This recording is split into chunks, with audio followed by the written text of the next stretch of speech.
buli muntu yenna ali wano kyalina ensonga ey'okwebaza bwekyo bwe ndowooza era nze nkitwala nti omuntu yenna buli lwakuyita nti nina okwebaza bw'otaba nnyo na nsonga ositukiramu n'olwekyo njagala nange nga bwe ŋŋambye ti omuntu bw'akuyita okwebaza nga kuno okutegekebwa naawe oyanguyira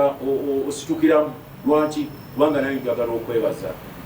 emyaka 14 omukulu ono era nammwe mwenna nga twakalondebwa okwawulibwa n'okutuuzibwa twebinika omulimu ogwo gwali gwakuddaabiriza lutikko yenna mirembe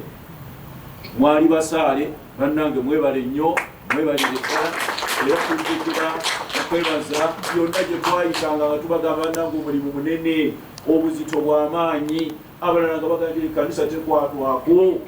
mwani agikwatako ninga nti tujja kugikwatako kasita nina bannange mwenna era kyetwakolako kyetwakola ekitiibwa kya Mukama nga bwayogedde bishop tugikoze bwe yali yakayingira yateekako omulimu ogwo nkolankola nenkulirako tulinovetinga namirembe eyo sente tukola emirimu era tuze tugikola nga bwayogedde era tujja kusigala ssebo nga tugikola tukwebalizako Katonda ku lwekyo ate nga tukwagaliza emikisa gye mingi mu buweereza obwo n'obulala bwonna bw'oweerezaamu mu kibuga kino eky'e Kampala ate ne mu ggwanga lyaffe Uganda. Download the app on App Store or Google Play Store now. Vision Digital Experience, the future of media.